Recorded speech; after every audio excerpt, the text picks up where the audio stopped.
نمرود کے محل میں سرزمین بابل کا بت پرست بادشاہ نمرود شاہی تخت پر ٹیک لگائے بیٹھا تھا اور محل کے دروازے کی طرف دیکھ رہا تھا۔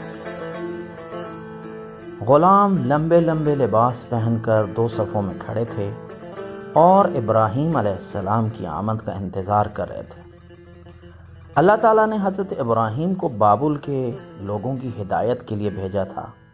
حضرت ابراہیم ایک خدا کی عبادت کرتے تھے، لیکن بابل کے لوگوں میں سے کچھ بت پرست تھے، کچھ سورج، چاند اور ستاروں کی پوجا کرتے تھے اور کچھ نمرود کو اپنا خدا سمجھتے تھے۔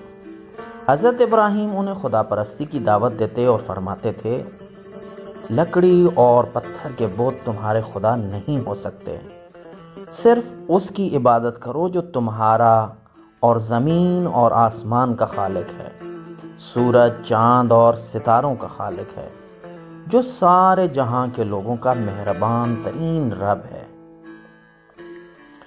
لوگ حضرت ابراہیم علیہ السلام کی باتیں سنتے اور ایمان لے آتے۔ نمرود ان کی باتوں کو سن کر آگ بگولا ہو جاتا۔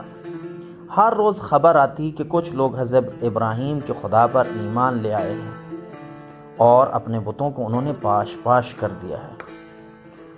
اس دن نمرود نے فیصلہ کر لیا تھا کہ ابراہیم کو محل میں بلائے، ان سے گفتگو کرے اور انہیں شکست دے۔ سب لوگ ابراہیم علیہ السلام کے آنے کا بے چینی سے انتظار کر رہے تھے۔ محل کا دروازہ کھلا، ابراہیم علیہ السلام آہستہ آہستہ چلتے ہوئے داخل ہوئے، لیکن نمرود کے سامنے انہوں نے سجدہ نہیں کیا۔ نمرود چلا کر بولا، تمہارا خدا کون ہے؟ ابراہیم نے آرام اور فخر سے فرمایا، وہی جس نے آسمان اور زمین اور مجھے اور تجھے بنایا ہے۔ نمرود یہ سن کر سخت غصے میں آ گیا اور بولا، میں اس زمین کا طاقتور خدا ہوں۔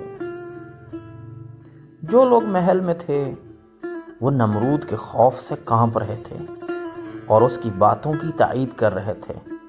ابراہیم علیہ السلام نے محل کی کھڑکی سے آسمان کی طرف دیکھا اور فرمایا، فَإِنَّ اللَّهَ يَأْتِي بِالشَّمْسِ مِنَ الْمَشْرِقِ فَأْتِ بِهَا مِنَ الْمَغْرِبِ۔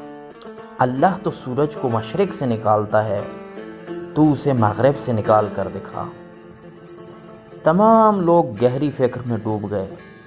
کسی نے آج تک اس طرح سے نمرود سے سوال نہیں کیا تھا۔